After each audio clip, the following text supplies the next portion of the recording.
Muito boa noite a todos que nos acompanham aqui pelo YouTube. Sejam muito bem-vindos a mais uma live do Ibracon.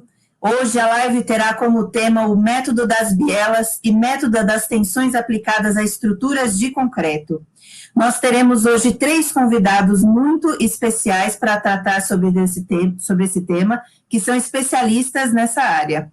O professor Leandro Trautmann, que é doutor em Engenharia Civil pela Poli-USP em 2006, atualmente é professor doutor da Universidade Estadual de Campinas, Unicamp, tem experiência na área de Engenharia Civil, com ênfase em análise estrutural, atuando principalmente nos seguintes temas: concreto armado e protendido, modelagem computacional via método dos elementos finitos, análise experimental de estruturas e monitoração de estruturas. É diretor de cursos do Ibracon atualmente. Professor Leandro, seja muito bem-vindo, por gentileza, as suas palavras iniciais. Oi, Jéssica, obrigado. Boa noite para você, boa noite para todos que estão nos assistindo. Boa noite aos professores convidados, que a gente já vai conhecer. Espero que todos gostem dessa atividade aí que nós vamos proporcionar para o pessoal. Boa noite. Obrigada, professor. Agora apresentando o professor Rafael Alves de Souza, que é doutor em Engenharia de Estruturas pela Poli-USP em 2004, é pós-doutor pela University of Illinois at Urbana-Champaign em 2006 e pela University of Massachusetts Amherst em 2015. Realizou estágios de curta duração em nível de pós-doutorado na École Polytechnique Fédérale de Lausanne, na Suíça, e na Technological University of Delft, em Holanda, em 2011. Vencedor do prêmio Fernando Luiz Lobo Barbosa Carneiro, em 2017, promovido pelo Ibracon, é professor titular da Universidade Estadual de Maringá e diretor da Engracon Engenharia e Arquitetura. Professor Rafael, seja muito bem-vindo. Suas palavras iniciais, por gentileza. Boa noite, Jéssica. Boa noite, Leandro. Muito boa noite a todo o pessoal que está acompanhando essa live, aos demais colegas que ainda vão entrar. E, sem dúvida alguma, será uma oportunidade única aí para a gente poder discutir 2 métodos que têm tudo a ver e que trabalham em conjunto. Perfeito, muito obrigada, professor Rafael. E agora vamos apresentar o professor Maurício de Pina Ferreira, que é doutor em estruturas pela Universidade de Brasília, é professor associado da Universidade Federal do Pará, fez estágio de doutorado no Imperial College em Londres e foi professor visitante na Universidade Tcheca de Tecnologia, CTU Praga. Tem experiência na área de estruturas, com ênfase em concreto armado, pré-moldados, reforço de estruturas e modelagem computacional aplicada.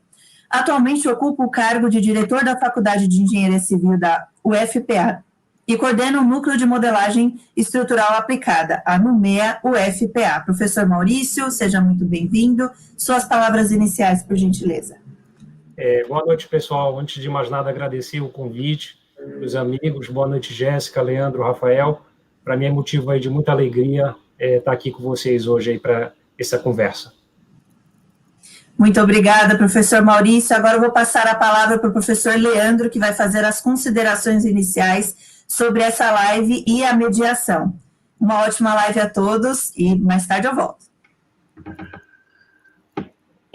Obrigado, Jéssica, pelas apresentações.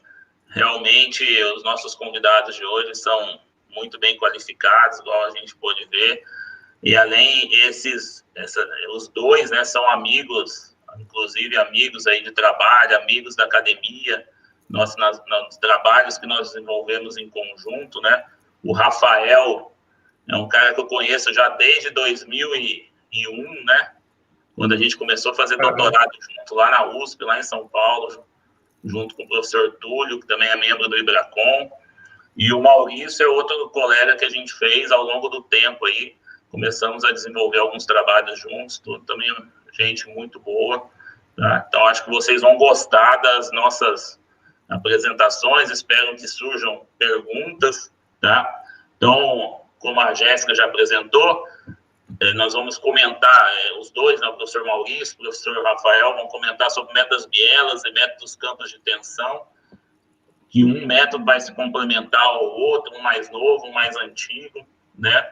E vai ser principalmente para nós discutir como dimensionar alguns tipos de estrutura, né? Dimensionar essas paredes de concreto, igual nós temos, né? Paredes com aberturas, que não é um dimensionamento simples, igual a gente está acostumado a fazer as equaçõezinhas de equilíbrio pelas equações.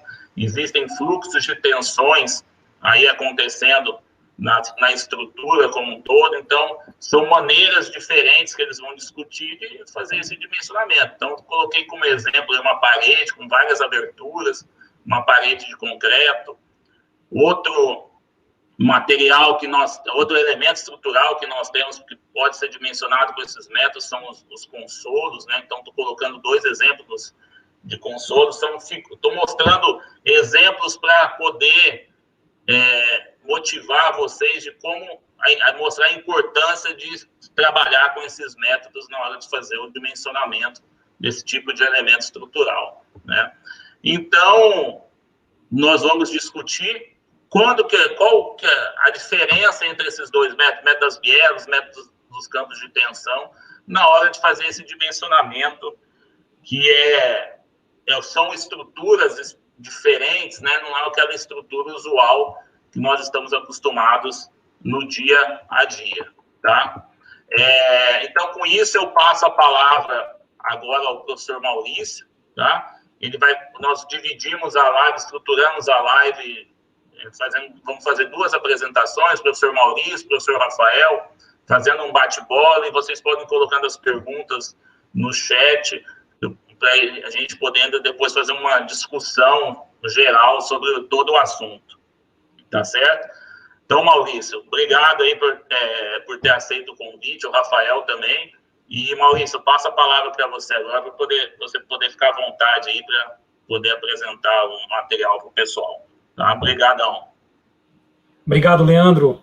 Mais uma vez, agradeço o convite. Para mim é uma honra, uma satisfação estar aqui hoje com vocês para conversar um pouquinho aqui sobre esse método, que é um método que, assim, na minha formação profissional, na minha carreira, ele, assim, tem feito toda a diferença aí na minha atuação na área de estruturas de concreto, tá?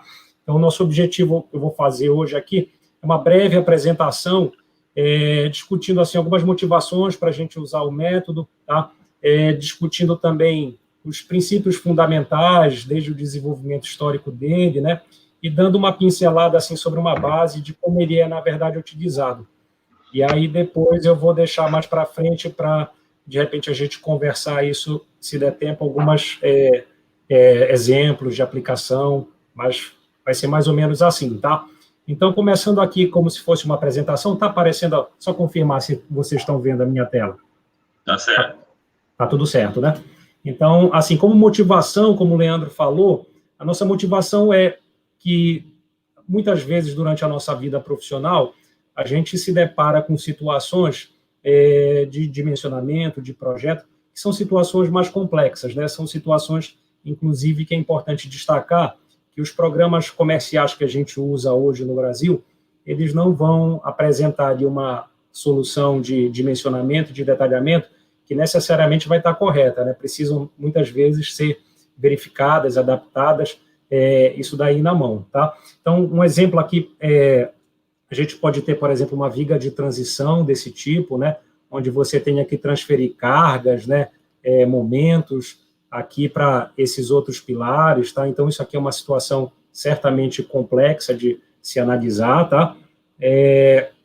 Aqui o Leandro mostrou uma imagem, essa imagem aqui, eu gosto dela, né? Um pilar de ponte, né? Os americanos chamam isso aqui pilar cabeça de martelo, onde você tem as cargas aqui de várias longarinas que precisam ser transferidas, né?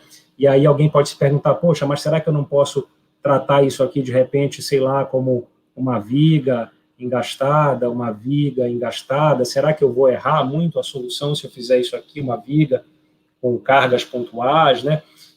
Por exemplo, fundações diversas, fundação aqui de uma ponte, né? Um bloco aqui, uma estrutura tridimensional, com cargas em áreas reduzidas, né? Também são exemplos de situações que a gente acaba recorrendo ao método, né? Leandro também mostrou aqui algumas situações de estruturas em paredes estruturais de concreto, né? Então, será que se eu imaginar que isso aqui é um pilar, aqui é uma viga, um pilar, será que se eu fizer isso aqui, eu vou estar dimensionando isso daqui corretamente, o detalhamento vai estar correto, né? Então, a resposta para essas perguntas é que não, né?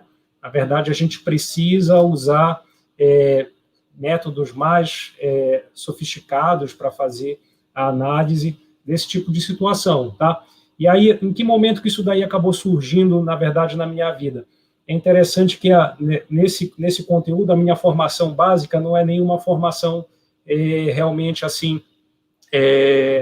acadêmica primeiro, né? Na verdade, eu nunca tive a oportunidade de fazer, assim, cadeiras de disciplinas, de mestrado, doutorado, que abordassem o método, né? Então, acabou que, durante o meu doutorado, quando eu morava em Brasília, trabalhei alguns anos em 2 empresas que desenvolviam projetos para usinas hidrelétricas, né?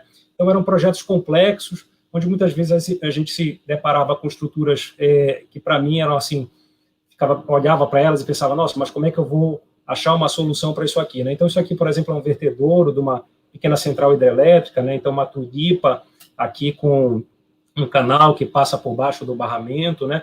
Aqui outros exemplos de vertedouros. Então, são todas estruturas volumétricas com cargas para todos os lados, né? E aí, muitas vezes não, nosso trabalho era sempre assim, analisar tensões, né? E, de repente, essas tensões tridimensionais, tentar transformar isso daí em verificações de armadura, né? Tentar transformar isso daí em verificações do concreto, se precisava de mais concreto, se estava esmagando o concreto, não estava esmagando o concreto, né? Até um dos primeiros exemplos que eu acabei tendo que me deparar e que aí eu comecei a recorrer ao método de bielas e tirantes, campos de tensão, foi esse vertedouro bem aqui, né? Onde a gente tem, por exemplo, essa viga aqui, que chama viga de munhão, que ela precisa receber a comporta aqui do vertedouro, né? Então, a gente tem toda uma carga enorme aqui de empuxo de água, e aí a gente tem esforços muito significativos, né? Aqui, por exemplo, a gente tem aqui um fosso de protensão, e aí nesse vertedouro a gente tinha que protender essa viga para ajudar a suportar as reações. Essa viga também era protendida aqui transversalmente, então, assim, era um elemento volumétrico com campos de tensão para todos os lados, e aí, para a gente tratar do dimensionamento disso daqui, a gente ficou bem, como é que vai? E aí o método dos campos de tensão, bielas e tirantes, começou a entrar aí na minha vida, comecei a estudar para poder aplicar para esse tipo de problema. Então, foi mais ou menos aí que começou. E aí, quais são os princípios básicos aqui, então, em relação ao método, né? Por exemplo, se a gente pegar uma viguinha mais simples que a gente possa imaginar, né? Uma viga de concreto armado biapoiada. Então, ela, sob essa carga uniformemente distribuída, ela vai desenvolver tensões num plano aqui XY, que a gente sabe calcular elas muito bem, né? A gente sabe achar uma tensão sigma x, né? M, Y sobre I, a gente sabe aqui um V, Q e B, a gente sabe achar essas tensões. Só que essas tensões são componentes de tensão nesse plano, mas não são necessariamente as tensões que a gente deveria estar preocupado no dimensionamento, né? Então, a gente precisa procurar as tensões principais, e aqui a gente pode analisar, por exemplo, aqui eu tenho um campo de tensões de compressão, tá? E aqui eu tenho um campo de tensões de tração. Aqui no meio da viga, como o momento fletor aqui é máximo, né? E o cortante vai ser nulo, então esse campo de tensão, ele está aqui bem, já, as tensões principais já coincidem aqui com esse plano XY. Mas aí, para todo o resto da viga, na verdade, as tensões principais, máximas, de repente, de compressão e de tração, vão estar aqui em alguma direção inclinada, em algum campo inclinado. Então, o que acontece? O concreto é um material que tem uma boa resistência à compressão, mas a resistência à tração aí é baixa, da ordem mais ou menos de 10% da resistência à compressão. Então, a hora que essa tensão solicitante for maior do que a tensão resistente do concreto, ele vai fraturar. De repente, essa fratura aqui bem no meio vai ser uma fratura vertical, e aí ela começa a se inclinar aqui à medida, né, que a gente vai se encaminhando aqui mais para próximo do apoio. E aí, onde começou, de repente, a ideia aí do método de bielas e tirantes, né?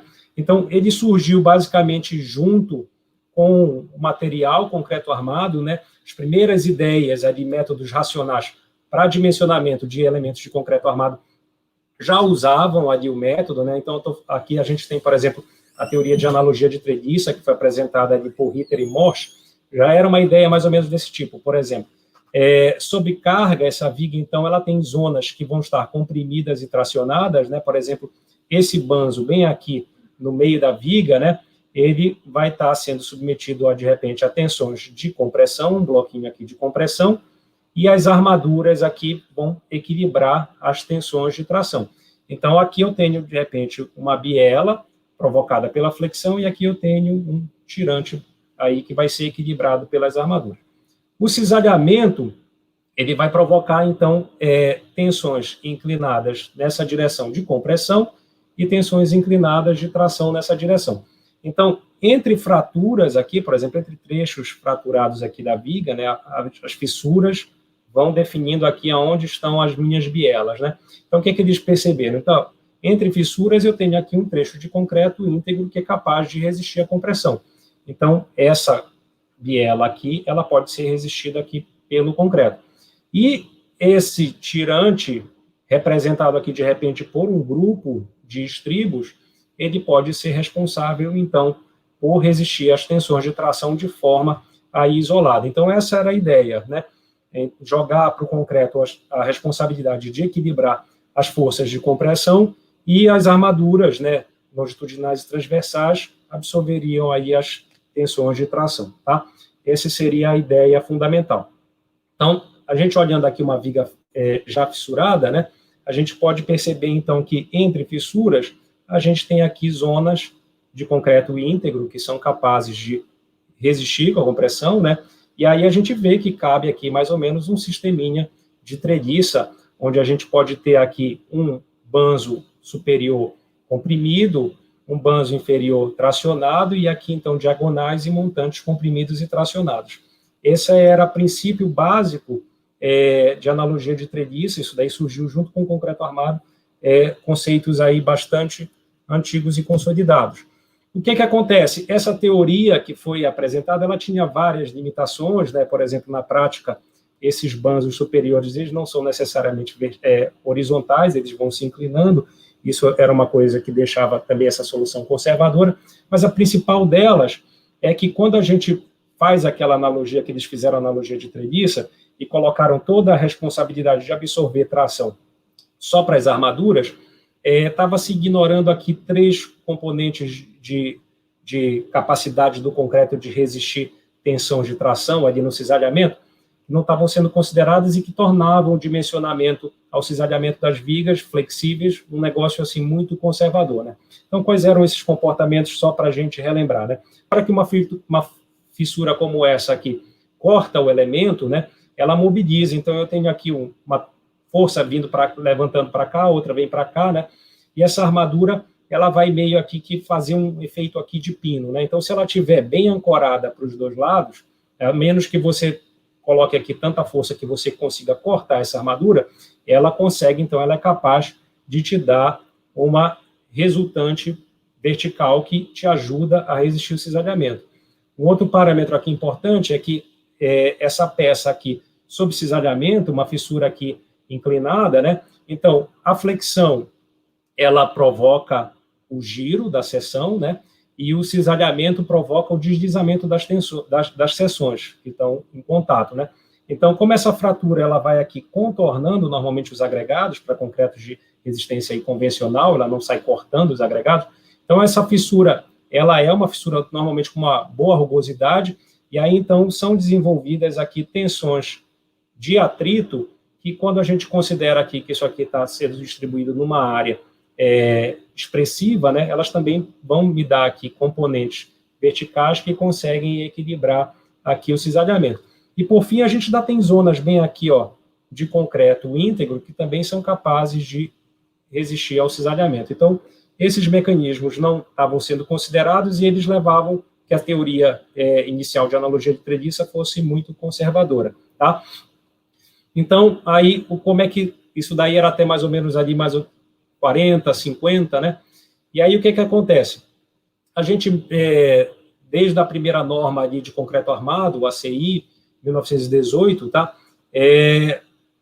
O dimensionamento ali das seções de concreto, a flexão e o cisalhamento, ele sempre foi feito ali com a análise de seções, tá?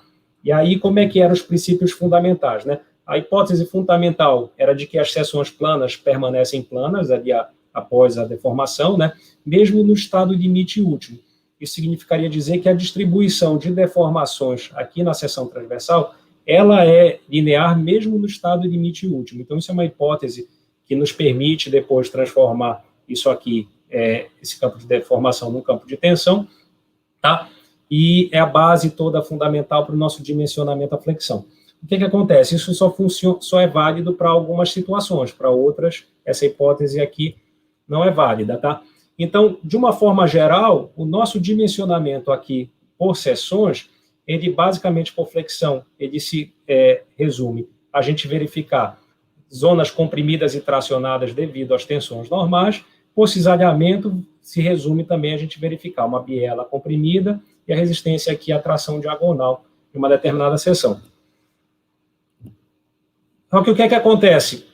Muitas outras situações, como aquelas que a gente mostrou no começo, não são satisfeitas de forma adequada se a gente usar o método das seções. Então, durante aí décadas, muito conhecimento foi sendo desenvolvido, e aí, em 1987, foi publicado esse artigo que é a grande referência sobre o método, né, onde esses 3 pesquisadores, eles condensaram ali conhecimento todo que existia de uma forma ali muito sistemática, né, e aí que nos permitiu, então, chegar aí no método mais ou menos ainda como ele é hoje, tá? Então, ali foi um momento aqui importante, tá? E qual é o princípio aqui do método? O princípio aqui do método básico é o seguinte, é tentar identificar numa estrutura quais são as seções onde eu posso garantir que as hipóteses de Bernoulli são válidas, ou seja, que as seções planas permanecem planas, que no caso aqui dessa imagem são todas essas regiões aqui marcadas com B de Bernoulli, tá? E todas essas seções onde eu tenho aqui, por exemplo, proximidade de uma ligação monolítica, viga-pilar, ligações entre elementos, né? Mudança de geometria, como aqui num consolo curto, tá? Regiões de sapatas, blocos de fundação, zonas de aplicação de forças de cabos de proteção, zonas de transferência aqui de forças, de repente aqui de uma ponte rolante, enfim, todas essas situações, essa hipótese básica aqui das seções planas permanecem planas, aqui compatibilidade e deformação, isso aqui não é satisfeito. E aí, então, o problema é um problema complexo, tá? E aí, a nossa forma de solucionar, de resolver esse problema, ainda hoje, é principalmente através aqui, ou de formulações empíricas, que é muito do que existe nas normas de projeto, ou a gente vai usar algum método de elementos finitos, para achar tensões, e aí, com base nesses campos de tensão, a gente tentar fazer o dimensionamento, ou a gente usa aqui o método de bielas e tirantes, que é uma aproximação aqui bem legal para a gente resolver vários desses problemas, tá? Então, qual é a ideia, né? A ideia o método é assim, primeira coisa, numa viga como essa aqui, se eu tiver uma viga bem apoiada, né, carga pontual. Primeiro passo é definir qual é a região aqui dessa viga onde eu posso fazer uma análise de seções normais, por exemplo. E aí aqui eu preciso voltar para lembrar aqui do princípio de Saint-Venant, que me diz, olha, toda vez que você tiver numa zona, por exemplo, próximo de uma carga pontual, ou numa zona de furo, etc., todas aquelas situações que foram ditas anteriormente, então aqui você tem uma região que provavelmente, se você estiver aqui numa seção muito próxima dela, aquela tua hipótese, por exemplo, de tensão é igual a força sobre área, isso aqui não vai ser uma hipótese legal, tá? Você, de repente, vai estar errando muito o problema. Você precisa se afastar dessa ponto para poder chegar numa seção onde as tensões já estejam aí mais uniformes e você consiga fazer isso. E aí a forma de você se afastar é mais ou menos essa. Então, você pega essa dimensão aqui, a altura, por exemplo, dessa seção transversal, se você se afastar dela, você garante que você conseguiu sair da zona aí de distúrbios. Então, a ideia é ver quais são as regiões B e D, né, aqui da viga, e aí, tendo uma ideia dos campos de tensão, é a gente pegar e discretizar os campos de compressão através de elementos de barra, de bielas, tá? Então, eu discretizo isso aqui através de um modelo de barras, tá? E aí, a gente pega esses campos de tensão de compressão. As bielas absorvem, os tirantes vão absorver os campos de tração, e os nós são os pontos onde a gente vai estar transferindo as forças, tá? Essa é mais ou menos a ideia do método. E é isso aqui que ele vai ficar. Ele vira, no final das contas, um modelo de treliça, tá? Onde você tem barras com forças axiais, tá? Então, aqui eu tenho as minhas bielas ou escoras, tá? E aqui eu tenho os meus tirantes, e os nós são as regiões onde eu preciso transferir aí essas forças, são zonas que também requerem aí bastante atenção na fase de projeto, de dimensionamento. Então, quais são as hipóteses fundamentais aqui do método, né? Então, a seção vai estar sendo fissurada, né? A fissuração que vai estar dividindo ali a viga em regiões, ali, bielas, mobilizando as armaduras, tá? O concreto, assume-se que a resistência à tração do concreto, ela tem que ser desprezível, né? Tem que ser desprezada, para que a gente esteja ali numa situação a favor da segurança, tá? Então, todos os esforços de tração são absorvidos pelas armaduras, pelos tirantes, tá? Os esforços de compressão estão absorvidos pelas bielas, e aí eu preciso, então, estabelecer para os diferentes tipos de biela quais são as tensões admissíveis que eu posso estar trabalhando nelas para que eu tenha um dimensionamento ali a favor da segurança, tá? Uma outra condição fundamental é que os tirantes precisam escoar, e para que eles escoem, então, eu preciso que eles estejam aí bem ancorados em todos os nós, tá? Se eu estiver trabalhando com qualquer que seja o meu sistema de cargas externas, eu preciso transformar isso daí em resultante e aplicar elas nos nós, para que eu possa ter ali, então, só forças axiais, tá? O efeito da proteção também pode ser considerado, ele vira, no final das contas, uma força externa que vai ser aplicada, tá? E aí eu preciso também trabalhar preferencialmente a nível ali de projeto com treliças que sejam estaticamente em equilíbrio e que elas sejam também determináveis do ponto de vista estático. Eu devo também evitar ali modelos de treliça hiperestáticos, pelo menos ali para situações onde eu queira estar amparado por norma ali, tá? A gente até trabalha com outras situações, mas mais em outros níveis. Então, a ideia é essa. Se eu tiver uma viga, por exemplo, com toda essa seção, tá? Que eu posso, então, imaginar dentro dela aqui uma treliça, tá? Então, essa força aqui vai se dividir para uma biela, vai descer, vai chegar bem aqui, ela precisa, então, ser equilibrada por um tirante, tá? E aí eu preciso estabelecer critérios para determinar qual é a largura desse concreto que eu, de fato, consigo mobilizar para a resistência da viga, né? Qual é a geometria dessa biela? Será que ela pode ser bem representada como uma biela prismática, ou isso aqui será que é melhor representado como uma garrafa desse tipo, tá?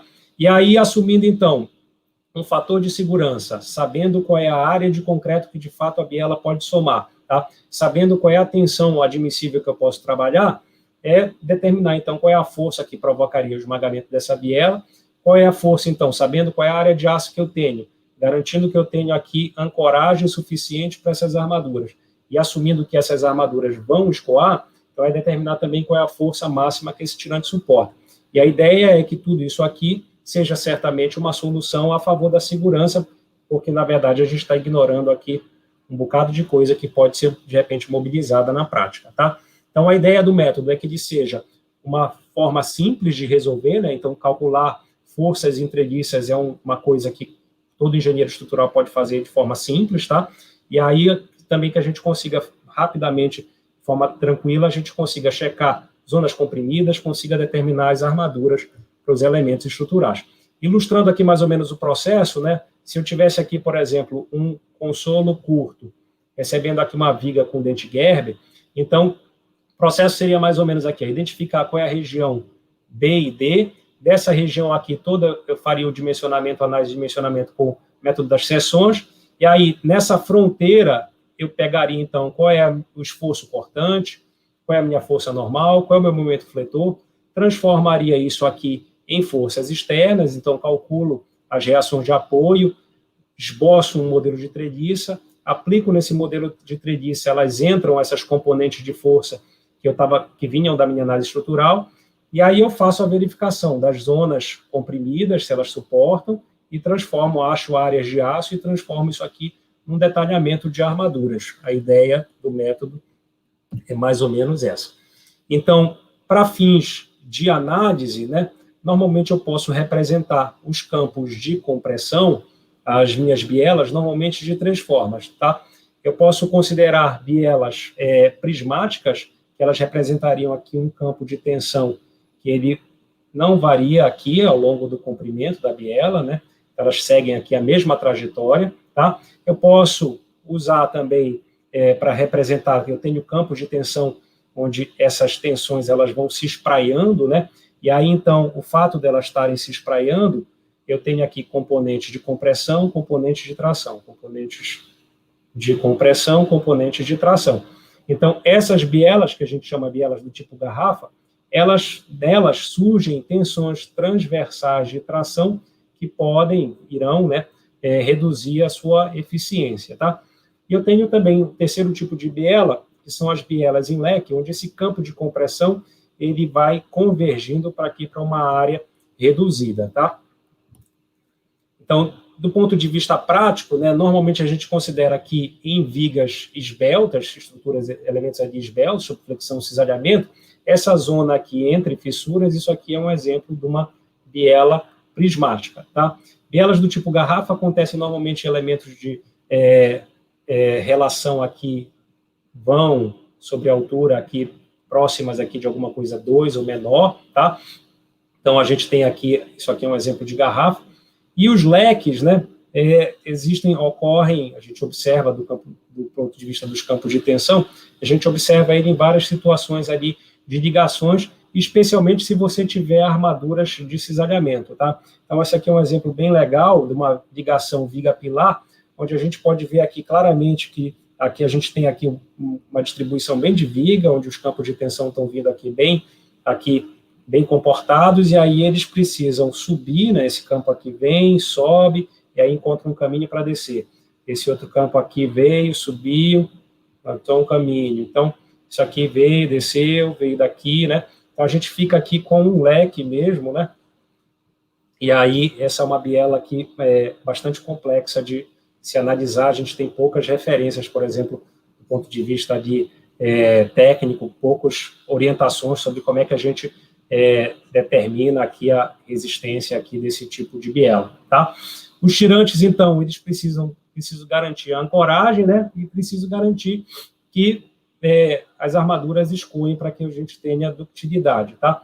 Então, a gente vai estar transformando esses tirantes em grupos de armadura, né? Grupos de estribos, grupos de armaduras de flexão, tá?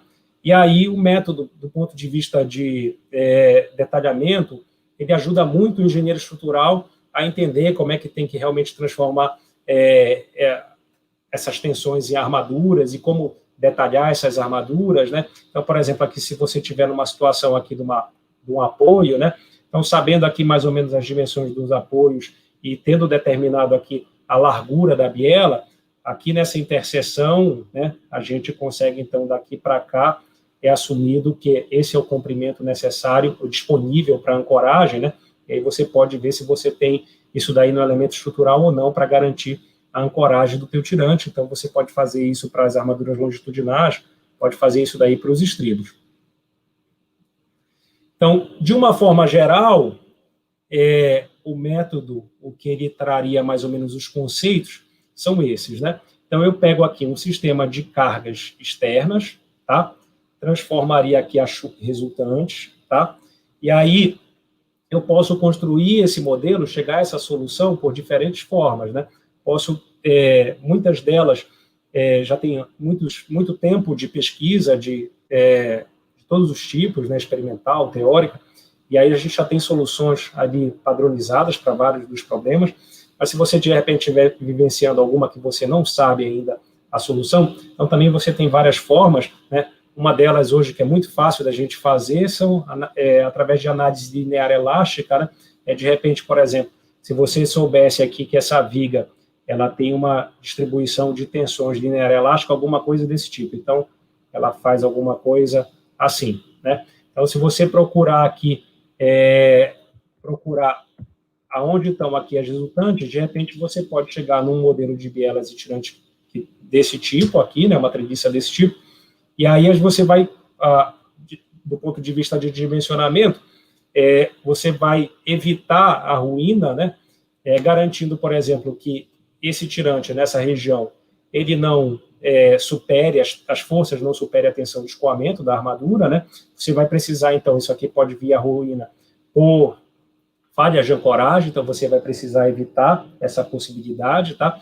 Por flexão aqui também você vai precisar checar a resistência à compressão aqui dessa biela, tá? Você vai ter que checar as regiões nodais, então você vai ter que, se isso aqui for uma estrutura pré-moldada, você vai ter que terminar os comprimentos do aparelho de apoio de tal modo a evitar que você tenha aqui umas tensões de compressão muito grandes, muito localizadas, né?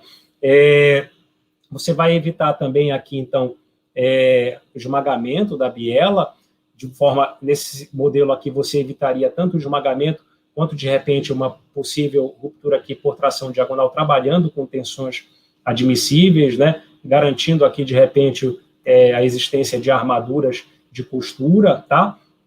E aí você tem também que checar aqui, então, as regiões nodais, né? Nas regiões nodais, você não, onde estão sendo transferidas as forças, né? Por exemplo, esse nó aqui é um nó onde você tem compressão, compressão e compressão, então é um nó favorável, mas de repente esse nó onde você tem aqui compressão, compressão e tração já é um nó um pouco mais frágil, então você tem que checar qual é o tamanho dessa região nodal e garantir que essa região de concreto seja capaz de absorver essas forças e transmitir isso daqui para os outros elementos de forma aí adequada, tá?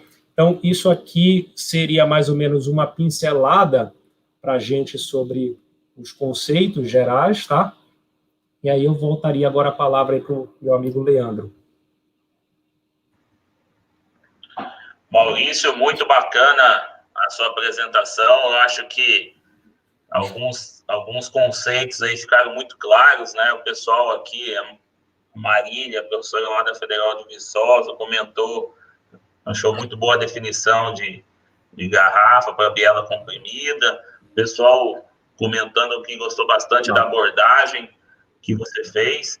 E antes de passar a palavra para o professor Rafael, a gente conhece, estou vendo aqui o chat, algumas pessoas conhecidas, né? Eu acho que eu tenho que fazer o registro, principalmente o professor José Samuel Giongo, né? Acho que muitas das pessoas que estão aqui, que já estudaram o método das bielas, já consultou o material dele, e até uma honra para a gente, né? Porque está tendo o jogo do time dele lá, e ele está deixando de ver o jogo do time dele para assistir a Nossa, live. que legal. Nosso jogo já é muito bom. Mas registrar a presença dele, que para nós é uma honra muito grande ele estar podendo acompanhar, né? A gente que estudou tudo no material dele, que também... Com certeza. Tá? Excelente. E registrar a presença aqui do professor Antônio Carlos, do professor Guilherme Parsequian, do grande Luiz Aurélio Fortes, também está aí assistindo, grande parceiro nosso aí, tá? Então, pessoal, quem tiver também depois algumas perguntas, pode colocar no chat, que depois da apresentação do Rafael, nós vamos pensar algumas, tudo, para poder fazer uma discussão. Rafael, a palavra é toda sua, cara. Valeu. Olha, então vamos lá. Eu estou com um delay aqui. Deixa eu só dar uma baixada aqui, porque eu tenho que ficar monitorando para ver o que eu estou apresentando. Amigos aí, né? Muita gente aí conhecida, uma satisfação tremenda poder estar com vocês à noite aí e levar um pouquinho das diferenças e das similaridades, né? Similaridades que nós temos entre o método dos campos de tensão e o método das bielas. Tá? Como o professor Maurício aí mostrou para a gente, o método das bielas ele tem aí a sua origem lá nos trabalhos de Ritter e Mirsch, depois ele chega aí na década de 50 com o trabalho de Leonhardt, e aí a década de 80 com principalmente Schäfer e Schleich, o método acaba se consolidando, né? Agora, o que nós temos que pensar é que, do ponto de vista científico, no passado, não existia o Google, né? Não tinha internet, essa facilidade que a gente tem hoje em dia, né? Então, enquanto o método das bielas surgiu de uma maneira quase que intuitiva, o método dos campos de tensão, ele já nasce com a intenção de aplicar uma abordagem matemática um pouco mais elaborada, tá? Em cima da teoria da plasticidade. Então, na década de 20, por exemplo, nós já tínhamos alguns russos, como Ingerslev, Govtsev, né, uns nomes difíceis aqui, mas eram russos, então o pessoal já trabalhava, já tinha assim, um início de teoria da plasticidade. Tinha o Johansen também, na Dinamarca, já trabalhando. Então, década de 20 e 30, já tinha um pessoal com a matemática um pouco mais avançada para o tratamento, principalmente, das estruturas metálicas, apesar que o Johansen também já tinha começado a aplicar isso daí para o cálculo de lajes, tá? Mas, no caso do concreto específico, em tentar generalizar isso, a gente começa a ter o Prager em 52, e depois o Drucker faz a clássica viga dele em 61. E observem que, para quem estuda aí teoria de ruptura do concreto, nós temos o clássico modelo de Drucker-Prager, né, que é um modelo muito utilizado para se avaliar o fraturamento do concreto em programas computacionais. Então, veja bem, enquanto o método das bielas nós procuramos fazer resultantes de tensão, no método dos campos de tensão nós vamos representar mesmo essas estruturas com o fluxo desses campos. Então, qual que seria aí uma primeira diferença? O método das bielas, quando a gente vê o modelo montado a treliça, ele já é uma simplificação.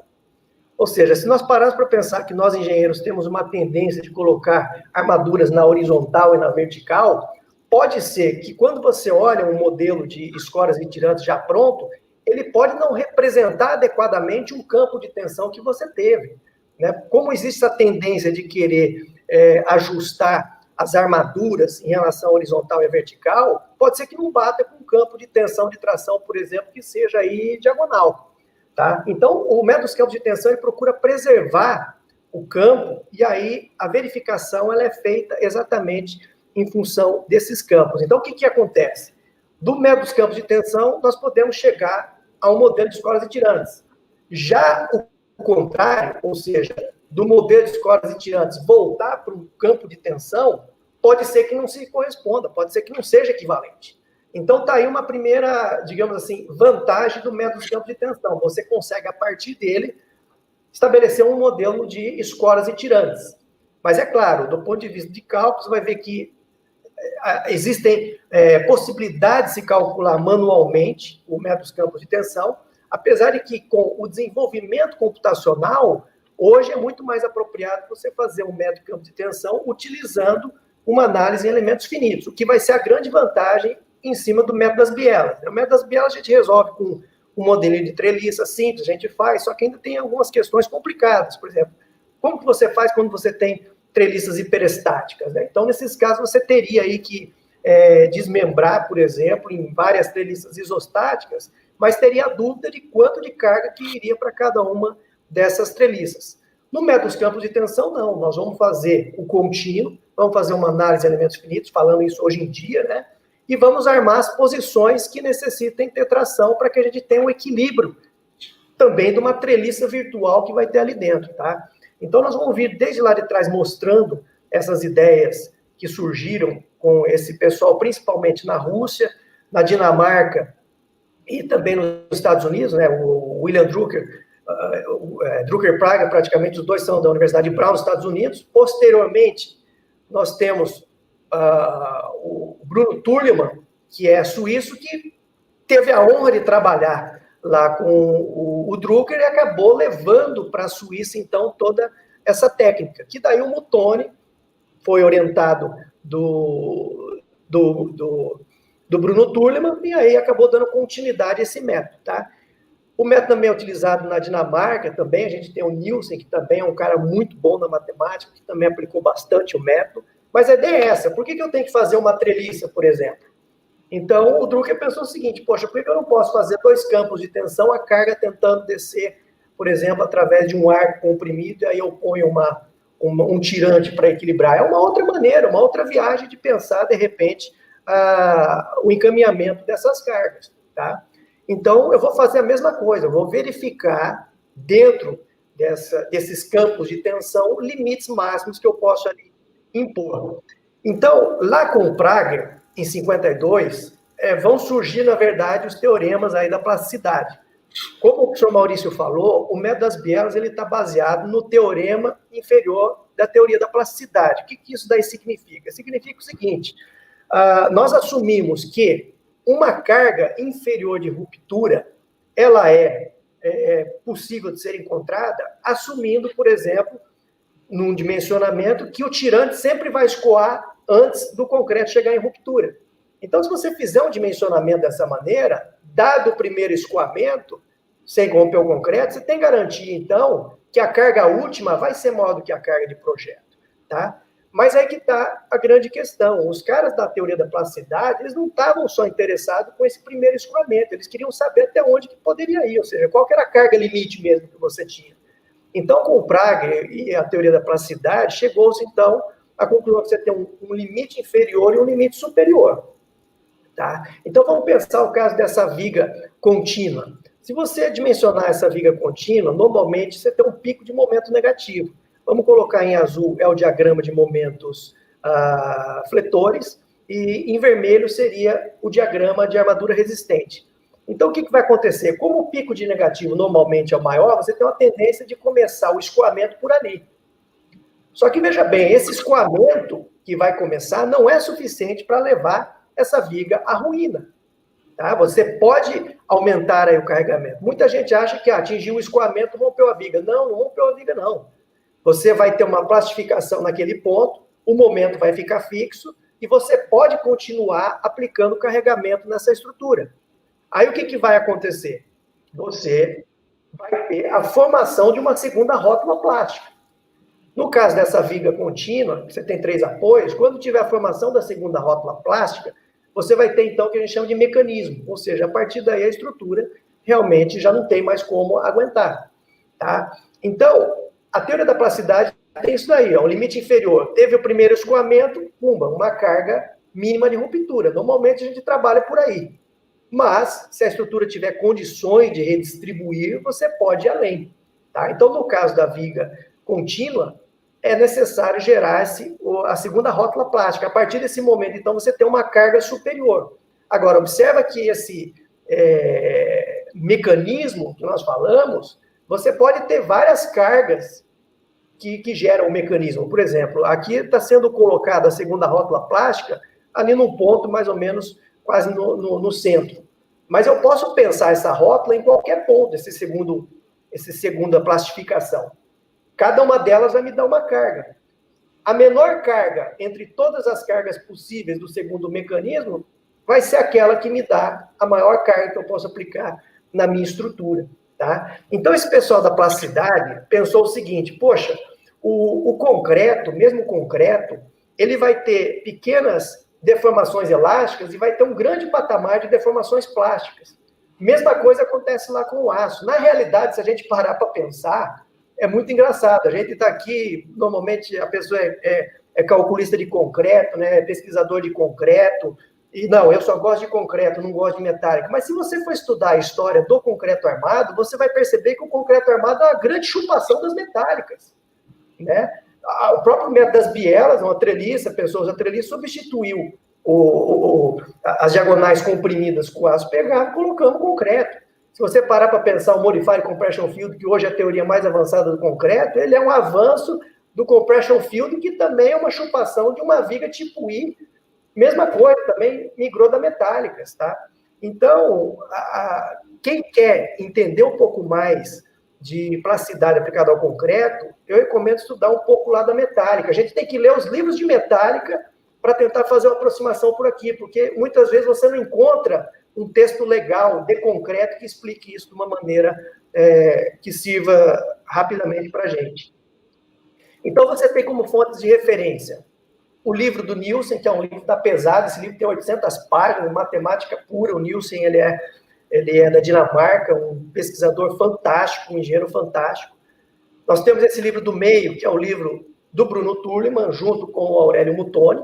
Tá? Então, o Bruno Turleman foi lá na fonte buscar lá com o Prager, aprendeu lá com eles, trouxe isso daqui para a Suíça. É interessante até porque o Bruno Turleman, ele, apesar de suíço, ele se naturalizou americano, e ele deu uma ponte muito grande entre Estados Unidos e a Suíça. E como ele também trafegava entre concreto e metálicas, ele foi um grande difusor, então, de uma coisa que era aplicada para metálicas, aplicar para o concreto.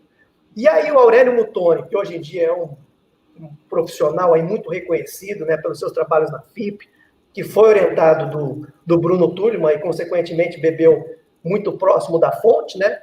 Ele, junto com o Miguel Fernandes, digamos que eles modernizaram o método dos campos de tensão com a utilização das potencialidades do método dos elementos finitos, tá?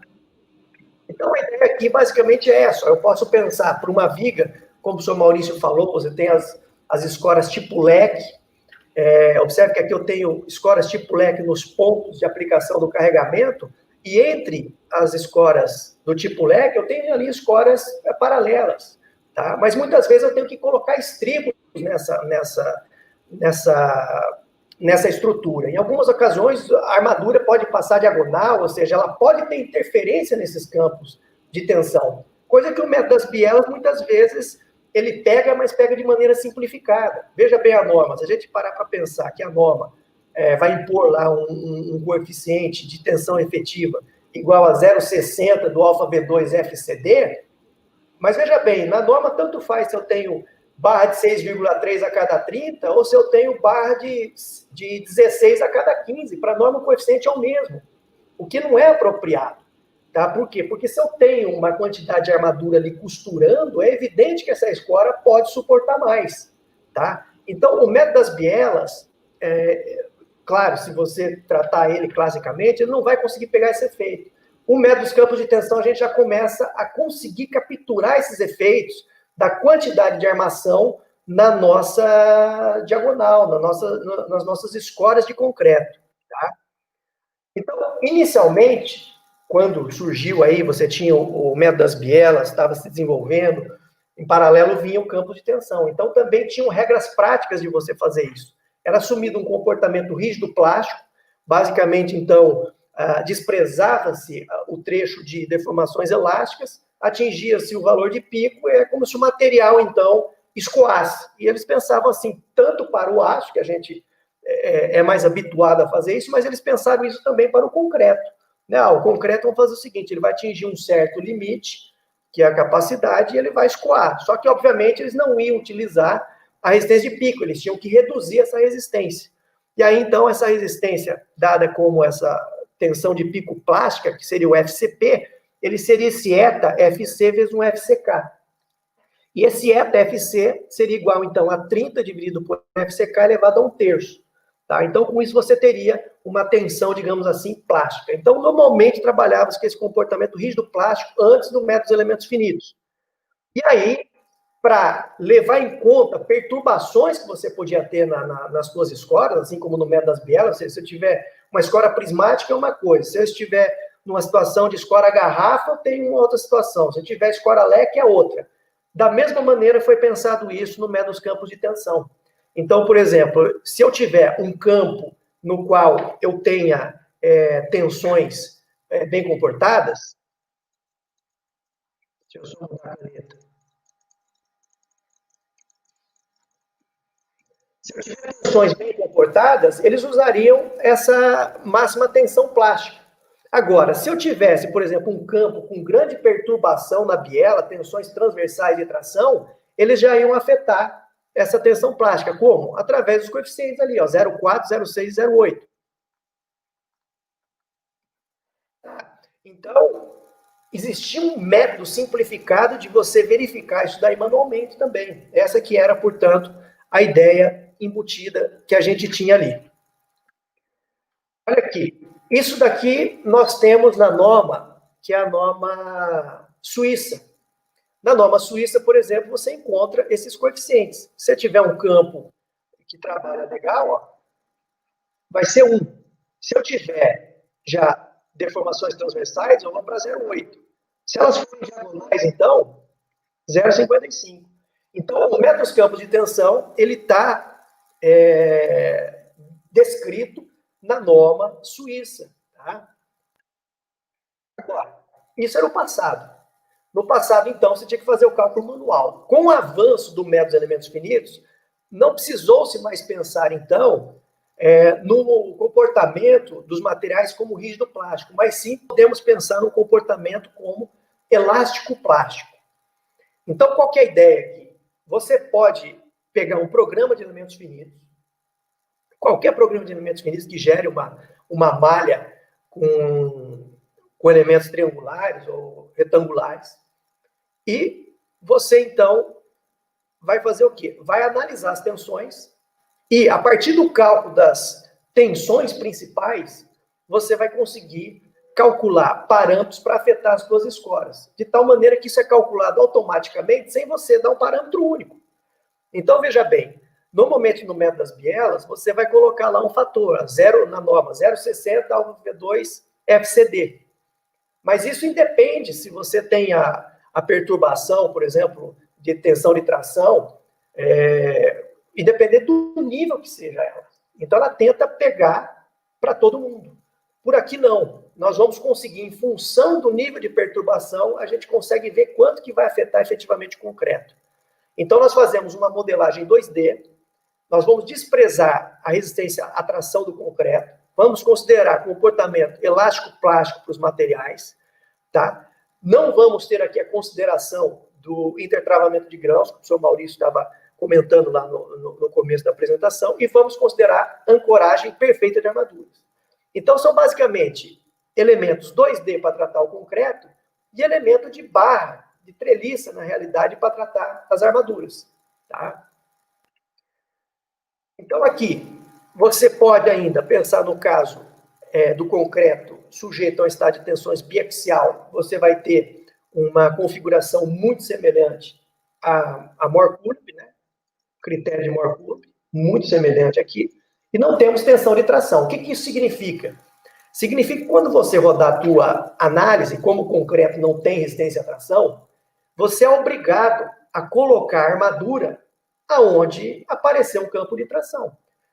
Ou seja, se você não colocar a armadura no ponto certo, não vai convergir, você não vai encontrar a resposta. Então, isso aqui é muito legal.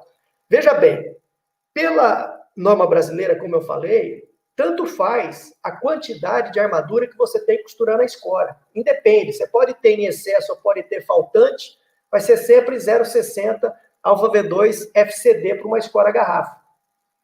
Então, pensa bem, você foi lá, fez um campo de tensões, tirou o modelo de escoras e tirantes, às vezes complicado de fazer um modelo de escoras e tirantes, dimensionou, tá?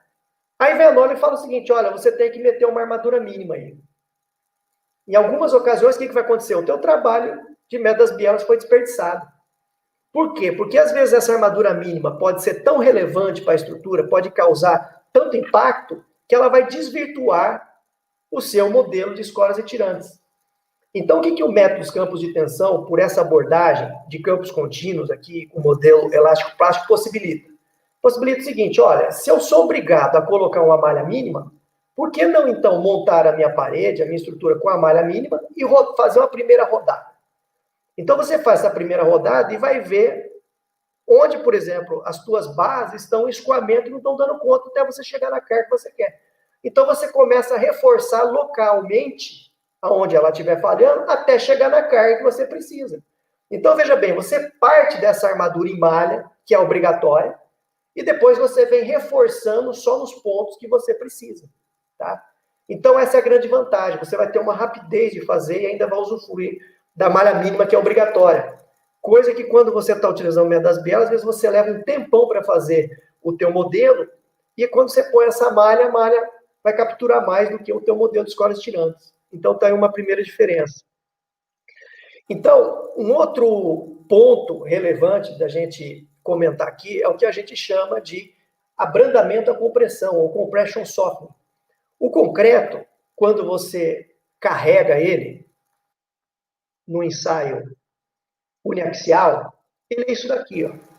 Pega a nossa treliça, que foi mostrada logo no início, a treliça clássica, você tem um banzo comprimido. Todos nós sabemos, mencionamos lá a flexão, 0,85 da FCD. Beleza. Mas, num caso, por exemplo, de uma viga parede, onde eu tenho uma diagonal comprimida, o que pode acontecer? Eu tenho campos de tração que são perpendiculares a essa diagonal comprimida. E aí é que a coisa complica. Olha o que acontece. Se eu aplicar esse mesmo campo de prova, mas aplicar Na caneta aqui que ela falha o áudio. Então, se eu aplicar uma deformação transversal, olha como vai cair a capacidade, tá? Então, o que começou a se verificar e o que o MCFT, que é o Modified Compression Field do Collins e do VEC, da Universidade de Toronto, aí na década de 80, ou seja, quase 40 anos que o MCFT está aí, né? Eles mostraram o seguinte, olha, se eu tenho um campo de compressão, mas tenho um campo de tração aí transversal, eu não chego naquela tensão de compressão máxima, o concreto vai cair. E eu preciso levar em conta isso. Então, o que o Mutoni e o Fernandes fizeram? Eles, então, incorporaram na resistência do concreto, na verificação da escora, esse coeficiente KC. E vai depender de quem? Do ε1, que é a deformação transversal ao campo principal de compressão. E, automaticamente, ele vai reduzir a capacidade dessa escora. Tá? Então, essa é a grande sacada. No método dos campos de tensão, hoje você faz automaticamente e ainda avalia a capacidade da escora em função da deformação transversal. Só que a deformação transversal depende de quem? Da quantidade de armadura. Então fica mais preciso. Em vez de você pegar um valor como o da norma, que é 0,60, que vai penalizar todo mundo igual, independente se você tenha muito ou pouco estribo, com essa abordagem você consegue determinar quanto a quantidade de armadura vai afetar a capacidade de uma escora do tipo garrafa, por exemplo. Tá? O que eles fizeram? Eles pegaram, fizeram um applet, que é um programa que funciona em Java. Isso daqui você roda na internet, tá? Você vai se cadastrar lá no site, que eu já vou passar o endereço. Você monta a tua estrutura e aí você vai simular as suas estruturas nesse ambiente virtual. Dá para rodar em casa no computador? Dá, mas aí dá trabalho e tem que mexer no Java. Tá? Então, o que ele vai mostrar para você? Ó? Eu tenho uma viga parede, eu posso fazer uma análise elástica, ele me dá os campos de tensão, mas eu posso fazer uma análise não linear. É a análise não linear mais fácil que eu já fiz até hoje. Já mexi em Athena, Diana, Adina, Frank 2D, Quebra 2D, tudo quanto é programa, Abacus, já trabalhei. Esse programa, comparado com esses outros, ele vai ser muito mais rápido. Por quê? E intuitivo. Porque eu posso montar minha viga parede, se eu quiser uma análise não linear, eu vou ter que meter a armação nas zonas tracionadas. Então é intuitivo, o cara vai armando onde precisa de tração, até ele encontrar o equilíbrio. E aí ele vai modificando a armadura até chegar na carga limite que ele queira. E assim ele vem verificando o concreto também. Então aqui na figura da esquerda, ó, eu observo o escoamento do tirante. Na figura central, você já observa que você tem aí uma coloração mais pretinha, que seria uma ruptura já no concreto, tá? Que vai ser função daquele ε1. E já à direita eu tenho aqui um cálculo divergente, né? Por algum problema de processamento aí, se eu não atingir a convergência, ele dá resultados absurdos, tá? Parar para pensar aqui, onde que essas coisas vão ser boas? É no cisalhamento. O cisalhamento é a grande treta hoje em dia, e acredito que vai ser durante um bom tempo. É isso daí. Você vê que para simular o mesmo problema, nós temos método das bielas, método dos campos de tensão, o Modified Compression Field, hoje você tem o Disturbed Stress Field, tem uma porrada de coisas novas aí. E ainda às vezes se misturam entre elas. Eu gosto particularmente do método dos campos de tensão por essa abordagem, que eu tenho elementos finitos, tiro então automaticamente os campos de tensão. Olha aqui, ó, por aqui eu já consigo bolar um modelinho de escoras e tirantes. Só que a grande vantagem é que eu meto a armadura e consigo ver a capacidade do concreto jogando a armadura em malha mínima, que é obrigatória pela norma. Tá? Então eu faço uma análise não linear de uma estrutura, por exemplo, complexa como essa daqui, muito rapidamente. Tá? Dá para montar rapidamente, colocar a armadura e tirar a carga limite dessa estrutura. Lembrando sempre que, para rodar em análise não linear, eu preciso obrigatoriamente ter armadura nas zonas tracionadas. Tá? Porque o concreto, nesse modelo, não existe atração. Exemplo, ó, é um exemplo que eu peguei e coloquei armadura só nas regiões que eu preciso para encontrar o equilíbrio. Então, a ideia é essa mesmo. Você vai jogar armadura até ele encontrar o equilíbrio. Agora, esse equilíbrio, o que é? É uma treliça ali dentro. No fundo, é isso. Então, no modelo de cima, você observa que você tem as armaduras, e no modelo de baixo, o que eu fiz? Eu coloquei uma força de proteção. Então, olha como já gerou-se um campo de tensão, de compressão já na parte inferior da viga, devido à aplicação dessa protensão. Então, eu também tenho essa possibilidade de brincar com protensão, fazer análises não lineares, pegando cargas limites, vou variando as coisas, vou interpretando o que está acontecendo com o meu concreto, quanto que diminui a capacidade de compressão se eu tiver tensões transversais, e quanto essa armadura influencia.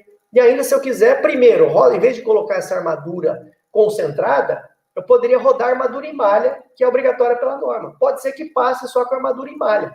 Se não passar, eu vou reforçar só aonde o programa estiver pedindo. Onde estiver escoando, por exemplo, eu vou ali e arrumo, até eu chegar na carga limite. Tá? Exemplo de aplicação mais prática, eu já utilizei esse método, claro, em conjunto com o método das bielas, por uma série de problemas. Tá? Principalmente para estruturas com natureza, principalmente, no caso, em função do programa bidimensional. Um bloco de fundação sobre 2 estacas, por exemplo, eu posso fazer. Já fiz reforço de bloco de fundação utilizando isso. Carga próxima ao apoio em viga de transição. Já fiz reforço de consolos com fibra de carbono. Tá? Então, assim, você aplica isso daqui em qualquer problema. E ainda pode adicionar a protensão. Tá? Então, eu agradeço aí a atenção de vocês. Né? Acho que a gente tem um tempinho aí para discutir rapidamente.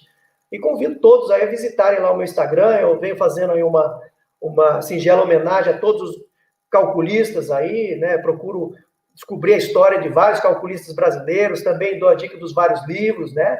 Então, aqui quem nos assiste, já fiz a minha homenagem ao Luiz Aurélio, ao professor Jomo, colocando o livro. E quem tiver sugestões, me mande lá. A gente não tem fotos dos nossos heróis aí, tá? Então, quem tiver sugestões, tiver fotos, tiver história, me mande. A gente precisa aí realmente levantar a história de uma série de grandes calculistas que a gente tem aí, tá bom? Então, vou voltar a palavra para o Leandro.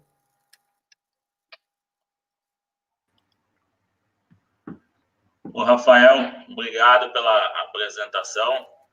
Foi bem bacana. Nós pudemos ver que existe uma diferença entre o método das bielas tirantes com o campo de tensão. Mas como você falou, acho que um método acaba se complementando com o outro, né? Acho que o bacana é isso. Eu vou fazer umas 2 perguntinhas aqui para vocês que tem no chat, né? Que o pessoal mandou, mas também, se vocês quiserem, às vezes, fazer uma pergunta um para o outro também, para tentar a gente poder, porque a gente também não tem muito tempo, senão daqui a pouco a Jéssica dá um time na gente, né? Deixa eu te fazer uma pergunta para os dois. Pessoal, o Gustavo Luquezzi, se for o Gustavo Luquezzi que eu acho que até o nosso aluno aqui da Unicamp de mestrado, trabalhando com blocos, tudo, ele pergunta sobre os coeficientes de redução de tensão do concreto, tanto no método das bielas, e se precisa utilizar lá no campo de tensões. O que vocês acham, se esses coeficientes estão suficientes ou não? Deixei para os dois poderem comentar.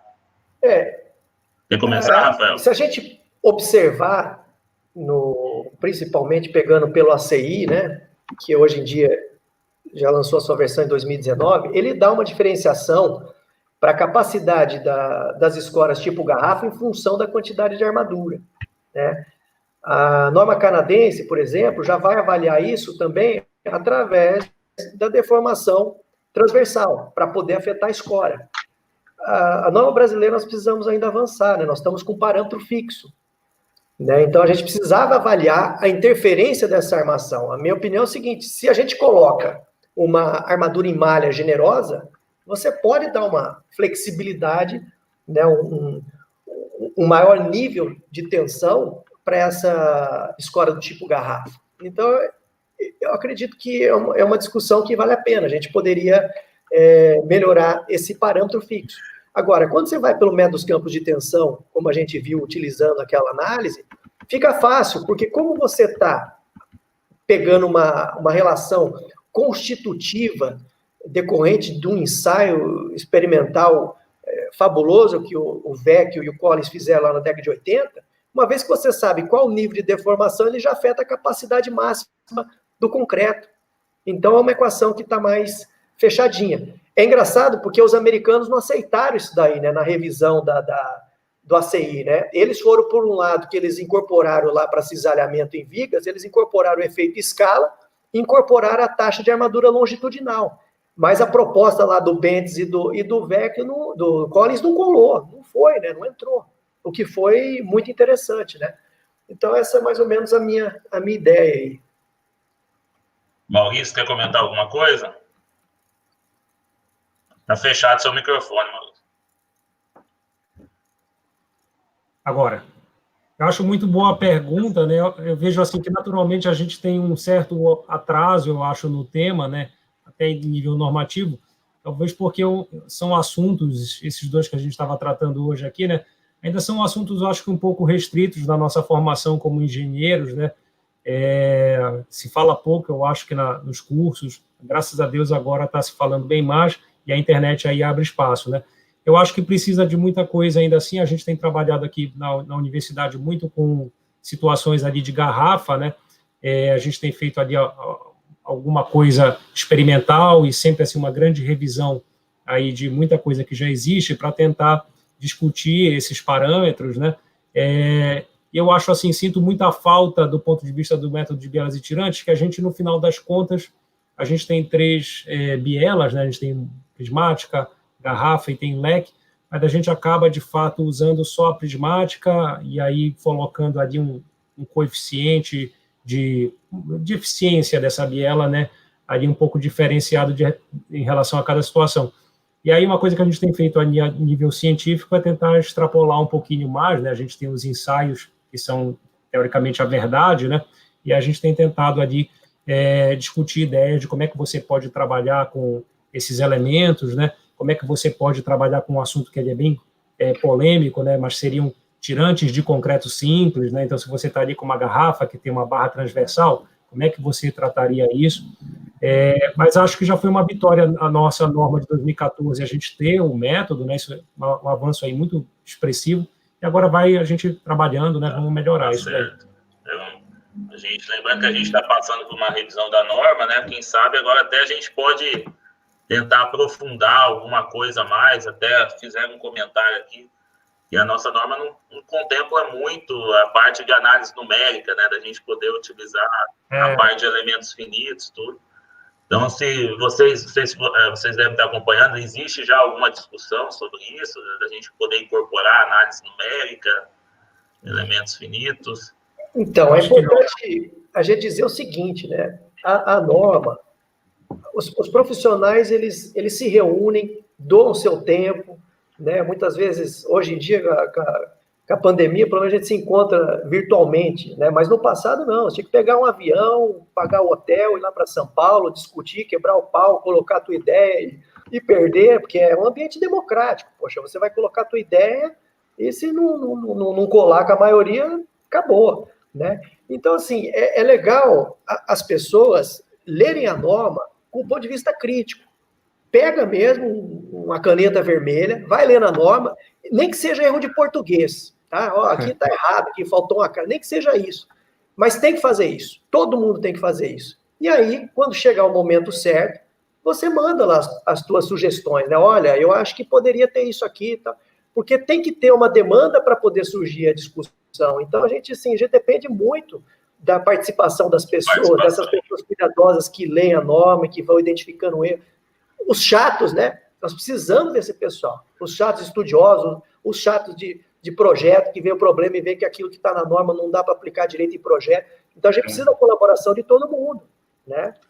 E é organizado, né? Tem todas as submissões, né? E tem uma pauta, e aí você vai discutindo, são horas e horas de trabalho voluntário. O mês passado teve uma reunião e deu bastante gente. Como foi a primeira virtual que foi aberta para todo mundo, acho que tivemos um recorde de público aí, né? Amanhã a gente tem outra, então... 75 pessoas na seminário. Amanhã de manhã nós temos outra, né? Deixa eu fazer mais uma pergunta, depois para a gente poder encerrar. Aqui a Barros, gostaria de saber a opinião dos professores a respeito do tratamento dado pela NBR 6118 para os blocos de fundação em relação às tensões limites. O que vocês acham nessa parte dos blocos? É complicado. A gente, assim, nós estamos num trabalho inicial, então, assim, a minha opinião, tá?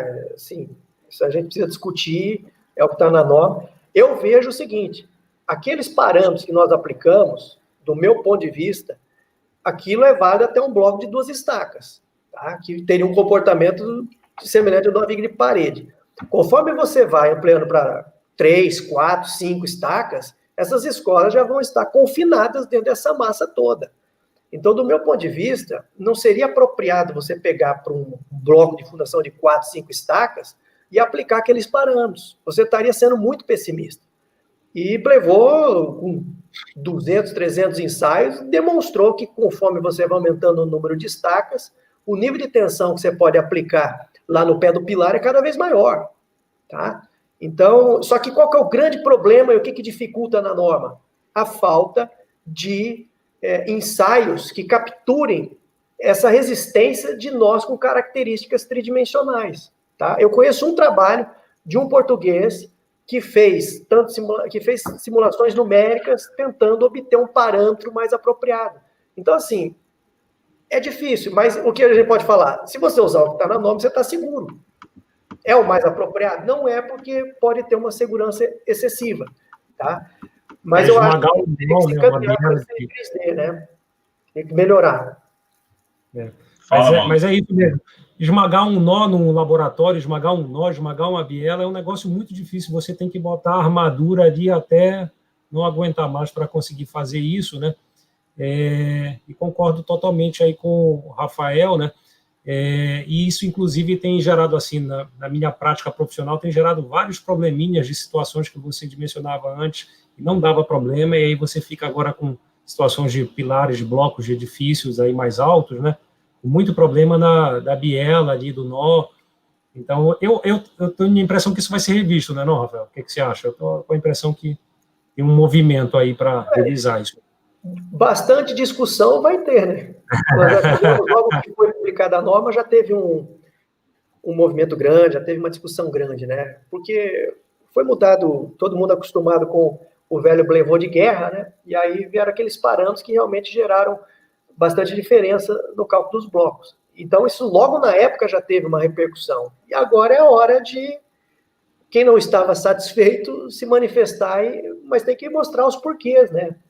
Então, agora é hora de começar a retomar essas discussões, né? Pessoal, em virtude do tempo nosso, a gente já está com 1h20 de live, né? Para a gente não passar muito tempo. Eu vou fazer uma apresentaçãozinha sobre alguns cursos que a gente tem, tá? E depois eu vou passar para vocês fazerem as considerações finais. Eu vou passar as perguntas, viu? O pessoal que está assistindo, os comentários aqui, professor Rafael, professor Maurício, e aí eles podem, a gente vê como responder cada um. A gente vê, se quiser pôr um e-mail aí, a gente dá uma olhada para tentar atender a todo mundo. Também só para não fazer uma coisa muito comprida, para não ficar muito cansativo também, que nesse mundo de live que a gente está vivendo agora, é live para lá, live para cá, então... Trabalha 12 horas por dia, né?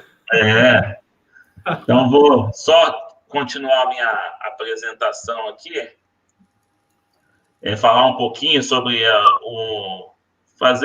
como a Jéssica já comentou. Eu sou diretor, além de atuar na Unicamp, a gente faz um trabalho junto ao Ibracon, né? Eu sou diretor de cursos lá, então a diretoria, existem várias diretorias, e eu estou responsável pela diretoria de cursos agora. Eu era diretor de pesquisa, alguns devem conhecer do trabalho lá durante o evento, tudo, tá? E agora na diretoria de cursos a gente está tentando retomar os vários cursos do Ibracon, né? Então, estou colocando, a gente tem o programa Master Pack do Ibracon, tá? Que tem o objetivo em sempre poder o quê? Disseminar o conhecimento sobre o concreto dos nossos profissionais das áreas, seja ele na área de concreto estrutural, concreto protegido, na área de materiais, né? Na área de controle, na área de inspeção, diagnóstico, nas diversas aplicações dessa nossa cadeia tão grande que a gente tem sobre concreto, né? Então, o Ibracon tem esse programa de cursos, né, onde são oferecidos de um conjunto de disciplinas, um conjunto de cursos que a gente seria uma educação continuada, né? Seria uma atualização profissional para os nossos engenheiros que nós temos, né? O pessoal que trabalha, tecnólogos que trabalham na área de concreto, tá? Então, aí eu estou colocando para vocês o site, né? Vou passar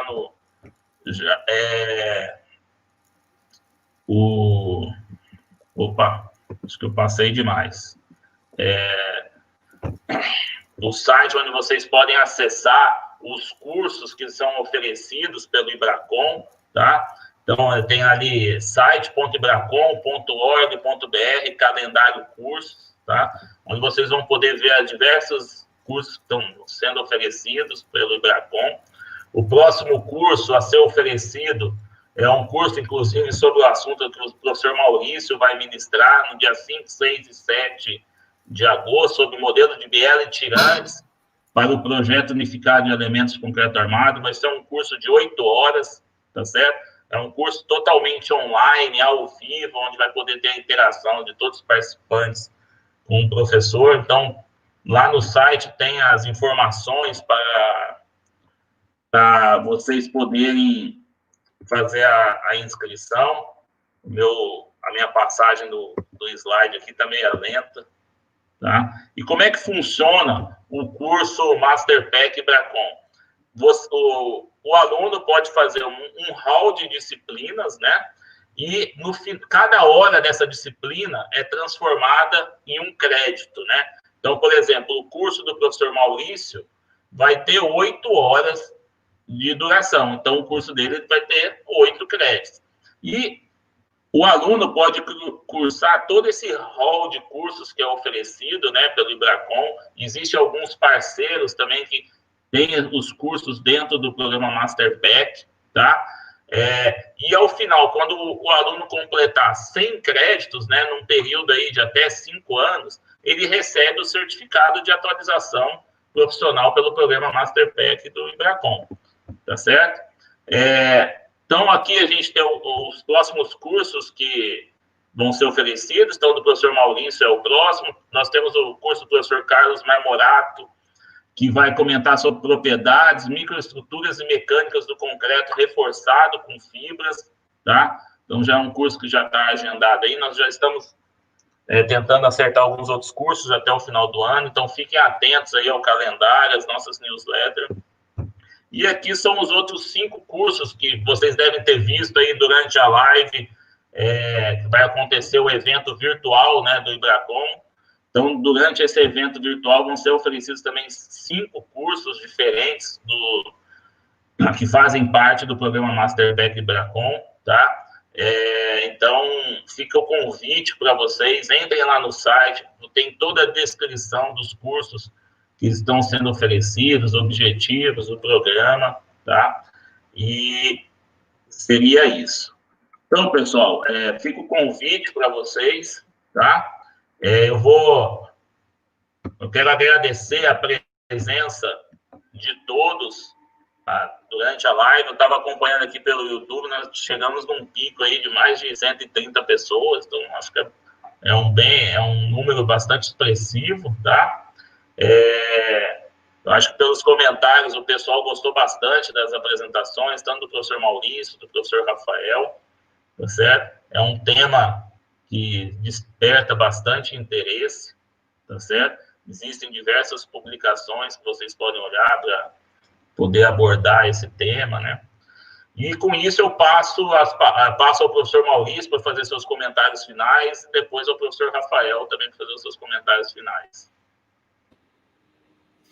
Queria agradecer, para mim foi uma oportunidade muito boa discutir aí com o meu amigo Rafael, um cara aí que é uma referência aí na área, que a gente se conheceu aí pela internet, né? E aí temos trabalhado junto, estamos publicando junto. Agradecer, Leandro, aí pelo convite, pelo curso, pela live. Parabenizar aí todo mundo aí pelo trabalho. Obrigado aí, foi um prazer. Obrigado, Rafael. Obrigado, Maurício. Valeu. Joia, eu gostaria de agradecer ao Ibracon, né, parabenizar o Ibracon por esse trabalho brilhante que sempre foi feito, né? Mas agora, em vista da pandemia, essas várias oportunidades de cursos, de palestras, né? Possibilitando para todo o pessoal aí um contato direto com diversos pesquisadores, diversos engenheiros aí de ponta. Então, o IBRACON vem cumprindo sua função com maestria e realmente não percam as oportunidades, tá? Então, muito obrigado a todos e fico aí. Quem quiser entrar em contato, entre em contato, a gente sana as dúvidas aí. Grande abraço a todos, um abraço aos meus amigos Maurício e Leandro. Pessoal, antes de encerrar, eu vou convidar a todos para a Jéssica ter alguns comentários finais, vai apresentar alguma coisa sobre o nosso evento. É um vídeo bem interessante que vale a pena assistir, tá? Jéssica, pessoal, muito obrigado. Vou passar a palavra agora para a Jéssica, para finalizar. E se cuidem aí, todos em casa, se cuidando na medida possível. Jéssica, obrigado, viu? Eu que agradeço em nome do IBRACON, professor Leandro, professor Maurício, professor Rafael, foi excelente a live, nós mantivemos, nossas lives do IBRACON sempre mantêm um nível muito alto de conteúdo e vocês não deixaram a desejar de forma alguma, o nível foi altíssimo, a gente aprendeu bastante, os comentários aqui no live chat são unânimes em reforçar essa afirmativa, né? Bom, pessoal que nos acompanha aqui, eu tenho 2 recadinhos muito rápidos para passar para vocês.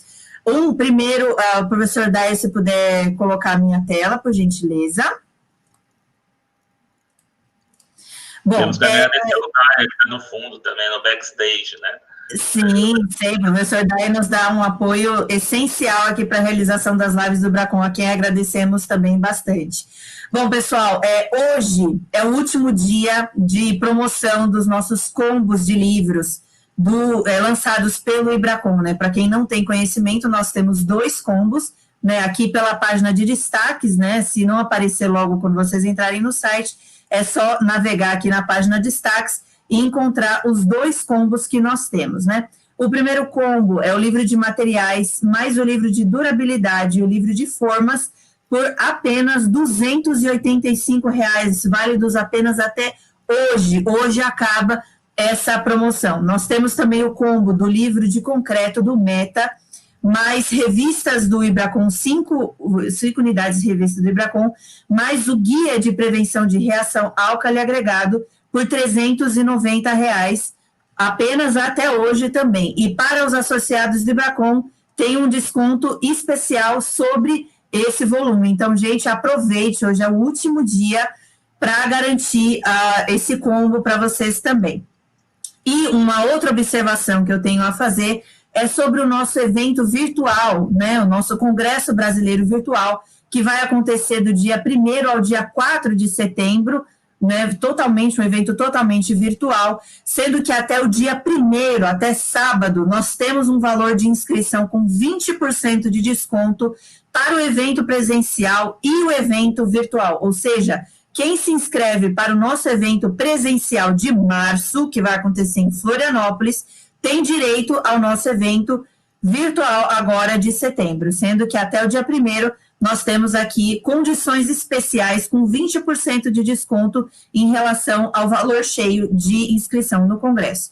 Basta acessar o nosso site do evento e clicar aqui para se inscrever, ok? Para o evento virtual, a inscrição em qualquer curso oferecido pelo IBRACON no período do Congresso Virtual garante a participação no Congresso. O pagamento de taxa de publicação também garante a participação no Congresso Virtual. Para aqueles que não desejarem se inscrever nem no Congresso Virtual, no presencial, ou não tem nenhum artigo para publicar, os valores até o dia 1º são de 273 para sócios e 315 para não sócios, ok? O professor Daia pode fechar a minha tela. Mais uma vez, gostaria de agradecer a todos que nos acompanharam até agora. Qualquer dúvida, vocês podem nos procurar pelas mídias sociais, pelos e-mails oficiais do IBRACON, que nós estamos aqui disponíveis para tirar as dúvidas de vocês, né? E as dúvidas que, infelizmente, não puderam ser esclarecidas sobre esta live, aproveitem e se inscrevam no curso do professor Maurício, que vai estar imperdível, já estamos com um número de inscrições considerável, esse evento com certeza vai ser um sucesso, como foi o curso do professor Rafael, tivemos feedbacks positivíssimos, ou seja, a plataforma virtual não está deixando a desejar de forma alguma, os cursos estão sendo proferidos de maneira excelente, todo mundo tá gostando, então recomendo a todos também para se inscrever nesse curso. Então, mais uma vez, gostaria de agradecer aos professores, gostaria de agradecer aos que nos acompanharam até agora, fiquem ligados, dê o like aqui no vídeo da nossa live, né, que vai ficar disponível aqui depois, vocês podem compartilhar, e curtam a página do Ibracon, né, ativa o sininho para vocês ficarem sabendo quando a gente vai ter próximas lives também, ok? Dei uma de youtuber do Ibracon agora, ok? Grande abraço a todos, e tenham um ótimo final de semana e se cuidem. Tchau, tchau. Tchau, tchau. Obrigado. Valeu, gente. Um abraço.